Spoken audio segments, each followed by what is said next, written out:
अस्सलाम वालेकुम मलगुरो द इमरान खान दवाड़ो जामनो पाकिस्तान ته دراتلو फैसला کړی دا او راتلونکي چې کوم د پی ټی آی احتجاج دی پاغه کې بعد د عمران خان دواړه بچی قاسم او سلیمان هم شرکت کوي د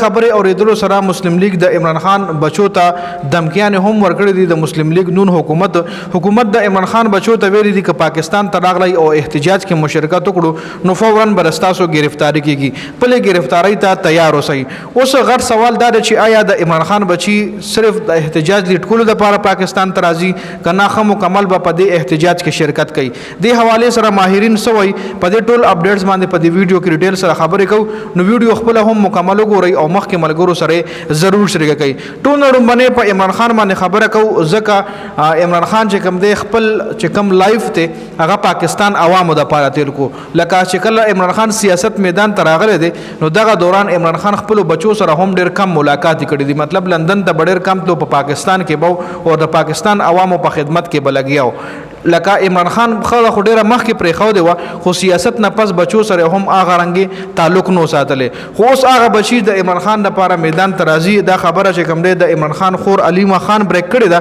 د علیما خان ویلي دي چې د عمران خان بچی پاکستان ترازی سپیشل د عمران خان تحریک د لپاره علیما خان ویلي دي چې قاسم او سلیمان بډومبه امریکا ته ځي هلته به د پلار د لپاره आवाज اوچتای او هغه نه پس بیا پاکستان ترازی او احتجاج او دغه تحریک کې با عیسی اخلي عمران خان بچی په پټوله بچی نومبه ټول دنیا ته خپل موقف کې دی په امریکا کې چې زمونږ پلار سره دا ظلم کیږي په پاکستان کې یا عمران خان ته جیل کې کم بنیادی حقوق دي او ورته نه ملاويږي د خبر بر کېدو نه پس لکه د خبرې اوریدو نه پس حکومت چې کم دی مسلم لیگ نون حکومت د عمران خان بچو ته دمکیانې ورکړي دي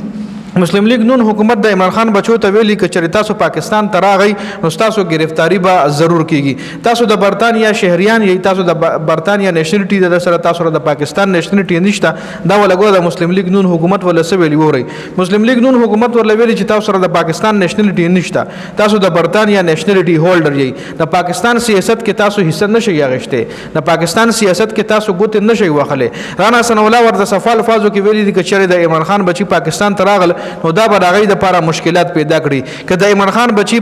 پر تشدد احتجاج تحریک کې شامل شو نو بیا به هغه بازیابی چې کم دی هغه د یو کې امبیسی کوي مطلب خاص افعال فازو کې مطلب دا دی چې چې د عمران خان بچی پاکستان ته راغله او په سیاست کې دغه احتجاج کې حصہ واغشته نو دغه به گرفتاریان کېږي ځکه هغه د یو کې د پاکستان نه دی او هغه د پاکستان په سیاست کې ګوت نشي واخلي هغه د پاکستان سیاست کې انټرپشن نشي کوله دینه علاوه بیرستر عقیل ملک ویلي چې د عمران خان بچی خپل پلار سره ملاقات د لپاره پاکستان ترازی نو بالکل راتلی شي خو د پاکستان د قانون احترام وکړي نو موږ ورته بالکل اجازه هم ورکو ملاقات وکړو او کچري سیاست کې حصہ اخلي نو بیا به د مشکلات پیدا کیږي بیا به د باقاعده گرفتاریاں کیږي نو دا